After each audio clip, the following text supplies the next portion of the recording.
लक्ष्य भेदवान था।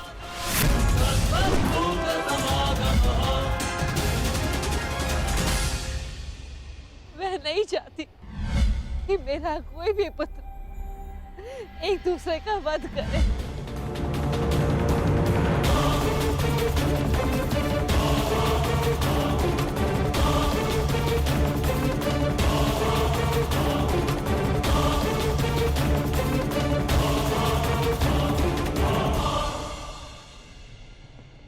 यही युद्ध की विभीषा है।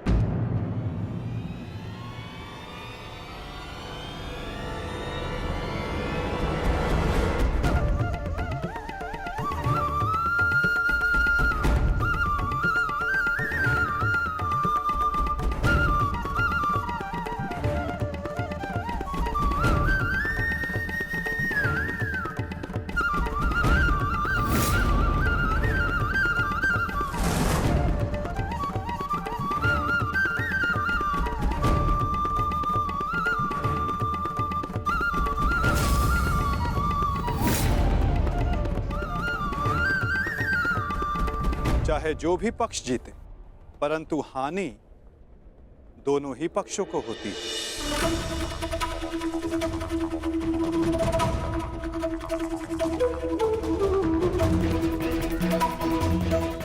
युद्ध की हानि तो उन्हें होती ही जो युद्ध में भाग लेते, और उन्हें भी होती जो युद्ध में भाग नहीं लेते।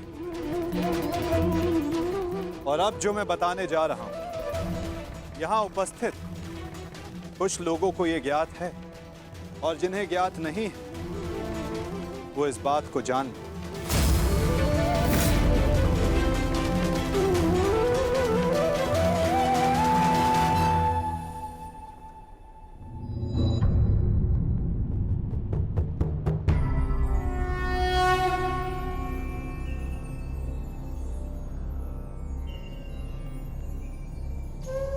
इस युद्ध के लिए ये कुरुक्षेत्र की भूमि उचित क्यों है? सर्वप्रथम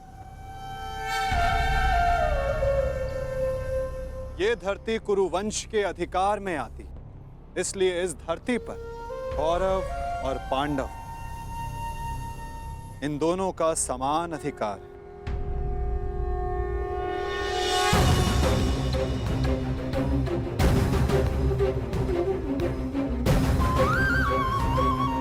ये भूमि, ये पवित्र स्थल देव नदी सरस्वती के दक्षिण और दृश्यवाही के उत्तर दिशा में आता है। ये भूमि, ये भगवान परशुराम के यज्ञ कुंडों से घिरा हुआ है, और उन भगवान परशुराम के 3 शिष्य भी इस युद्ध में भाग ले रहे हैं। महर्षि कुरु ने बरसों तक इस भूमि को जोता और देवों से यह वरदान प्राप्त किया कि जो भी इस भूमि पर मृत्यु प्राप्त करेगा उसे मुक्ति मिलेगी, स्वर्ग मिलेगा।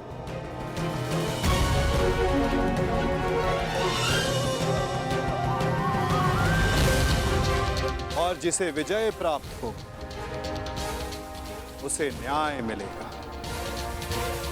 ये भूमि न्यायदात्री, पाप नाशिनी, और ये युद्ध भी न्याय के विजय के, पापों के नाश के लिए हो रहा है। मुझे विश्वास है कि युद्ध का परिणाम चाहे जिस पक्ष में क्यों ना हो, धर्म स्थापना अवश्य हो।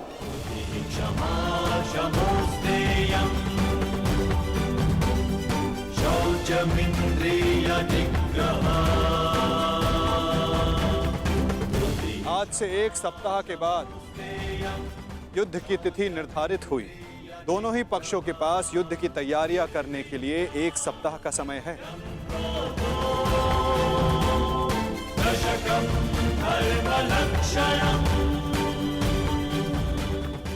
और उसके पश्चात दोनों ही पक्ष यहां पुनः उपस्थित होंगे।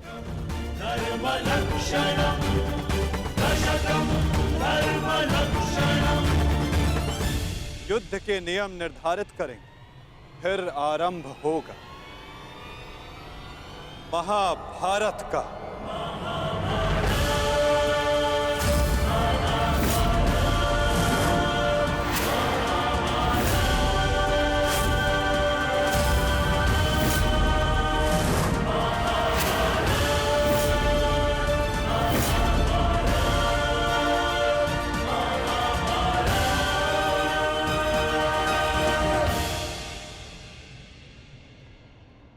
हेलो अर्जुन।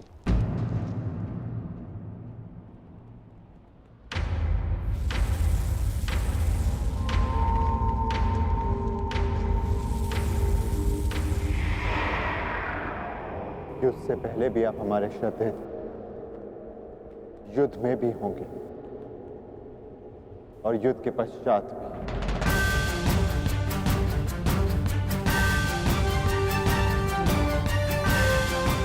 प्रणिपात।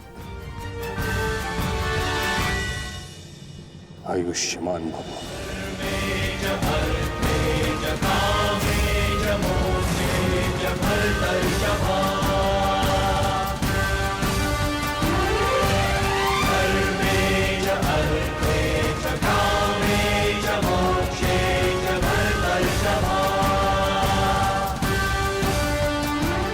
यशस्वी भव।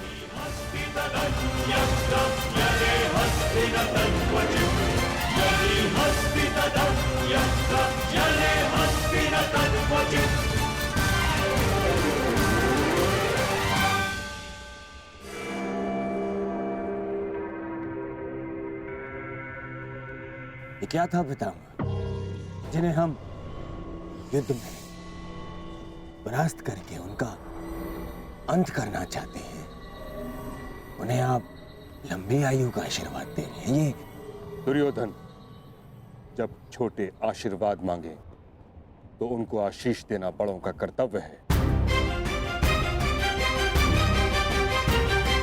तुम यदि अपने ज्येष्ठ युधिष्ठिर से आशीर्वाद मांगोगे तो अवश्य तुम्हें आशीर्वाद देगा।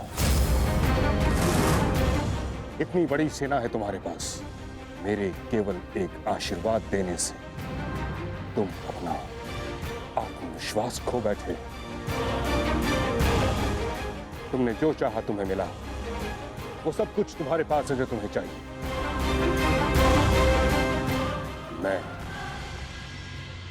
तुम्हारे पक्ष में इस युद्ध में खड़ा हूं, परंतु पांडवों को भी मेरे आशीर्वाद का अधिकार है।